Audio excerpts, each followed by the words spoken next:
Welcome to Downtown Sports. My name is Downtown Stephen Brown, and in today's video, guys, I want to get back into the swing of things with the trade deadline right around the corner. So let's jump right into it. I want to go over a trade rumor from a couple of days ago. Anthony DeMarco, who reports on the Philadelphia Flyers, suggesting that the Toronto Maple Leafs could be interested in center Scott Luaghton. Laughton is from Oakville, Ontario. He's 30, turning 31 years old this year, and he is signed through the end of next season at just $3 million. At 6'1" and 191 pounds, he's not exactly the biggest guy out there on the ice, but he does play with a physical edge, and he is on pace to score 16 goals and 39 points this season. Since the 2017-2018 season, Laughton has averaged about 15 goals and 35 points or so almost every single year. And like we mentioned, he does play with a bit of a physical edge. Ever since the 2017-2018 season, he ranks 24th among forwards in the NHL, throwing almost 1,100 hits, and he doesn't shy away from blocking shots either. One of the nicer things about Scott Luaghton, like we mentioned earlier, is that he is signed for an additional season beyond this year at just $3 million. Scott Luaghton is just one of the options that we'll talk about in the coming weeks, but I think I can speak for a lot of people when I say what I don't want to see the Maple Leafs do is another Ryan O'Reilly type trade, right? Acquiring a guy who's going to be a UFA a couple of months from now and just watching him walk right out the door, right? You pay a first, a second, a third, and a fourth, and Ryan O'Reilly was great here. They won a playoff round, but that's not the end goal, and you can only pull off so many of these trades before you're in serious trouble. And you look at a deal that the Maple Leafs made just 10 days after the Ryan O'Reilly trade. They give up a first and a second round pick, but they acquired Jake McCabe for 3 playoff runs.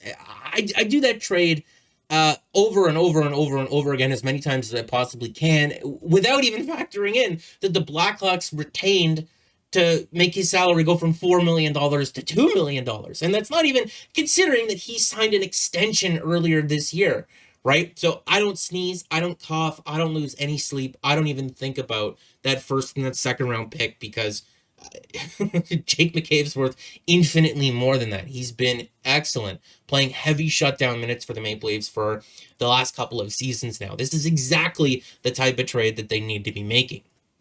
When we're looking at some of the advanced metrics for Scott Luaghton this season with the Flyers, there are things that he does well offensively and defensively, and then there are not, right? This isn't a perfect player. This is a third liner. He's not playing up in your lineup. He's not pushing John Tavares to the wing or down in your lineup this season or in the coming years. He is a third line center, but for $3 million, I could get behind it as long as the acquisition cost isn't ridiculous.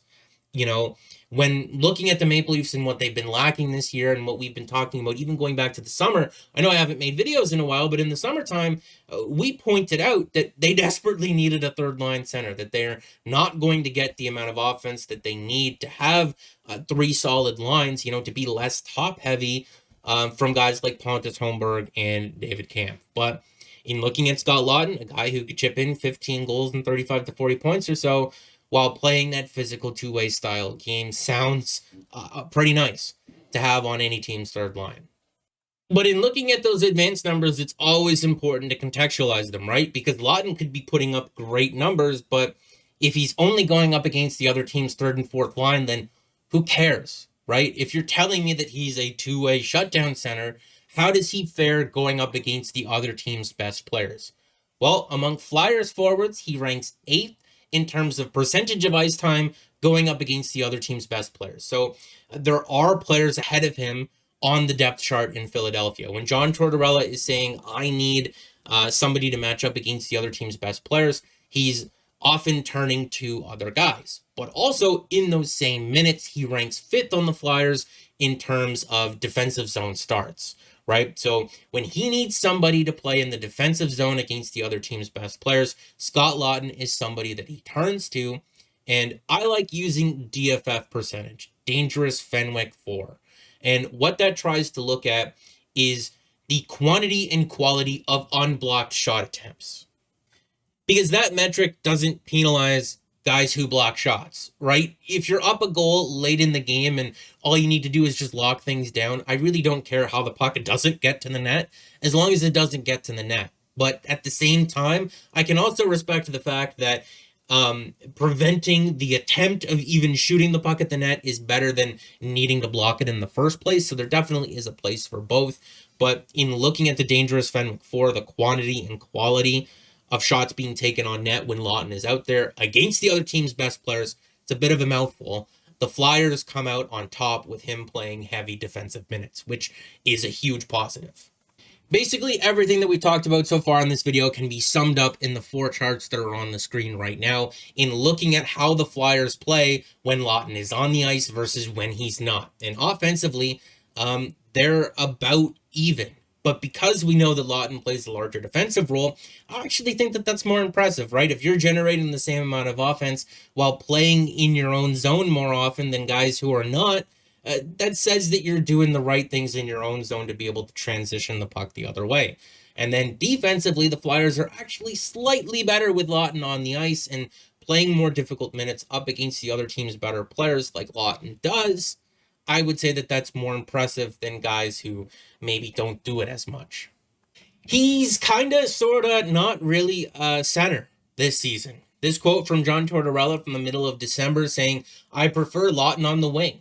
He's a player that does a lot of those little things on the boards. He's one of our top penalty killers. I use him on faceoff at certain times of the games, but the spot that he's with us right now is a good spot. He's contributed." And Tortorella goes on to say in this Flyers Nation article that he's a very versatile player in the sense that he can play both the wing and at center, but if he's sort of kind of maybe not a center, then he's sort of maybe kind of not the player that the Maple Leafs are looking for.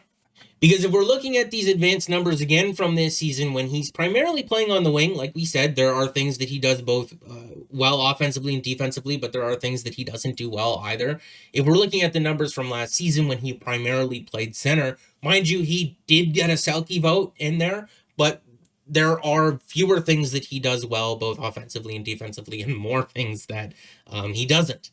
So is this a player that the Flyers have identified as just better suited on the wing, and that's how he's been able to produce better results?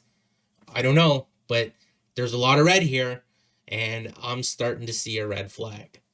But who knows? Maybe last year was just a bad season. Maybe over the last couple of years, he's had some nagging injuries. He seems to be healthy this year and playing well. Maybe you move him back to the middle of the ice, and with the right line mates, he's great. But from this article from Anthony DeMarco, who originally brought the rumor to us, it sounds like the Flyers would be looking for a first-round pick or Fraser Minton, and that doesn't sound like the price you would pay on something that you're kind of 50-50 on or has red flags surrounding it.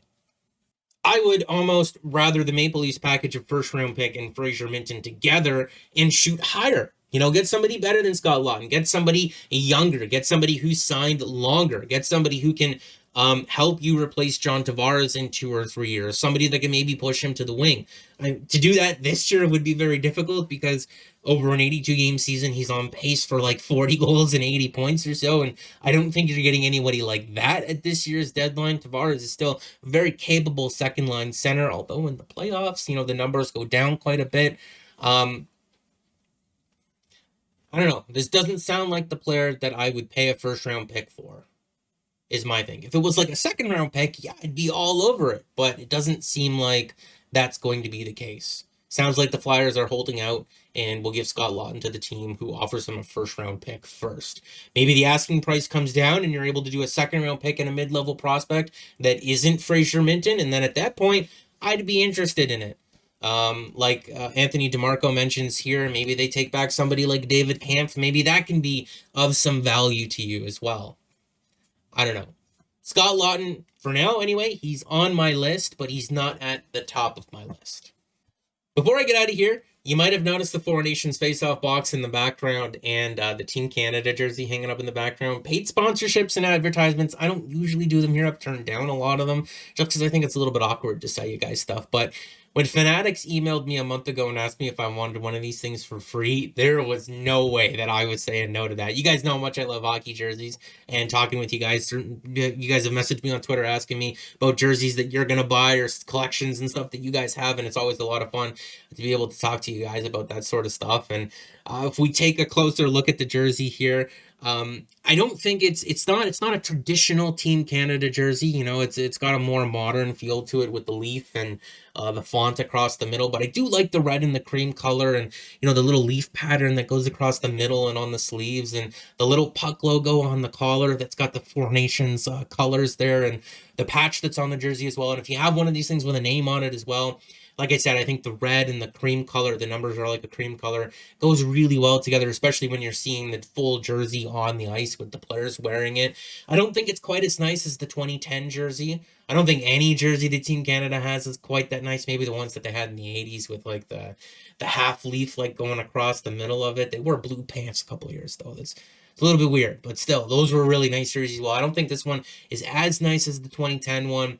That's because, you know, it's a nice jersey, but we don't have the positive memories to associate with it quite just yet. You know, the 2010 one, obviously the Crosby, the golden goal in overtime to win the gold medal against the United States in Canada.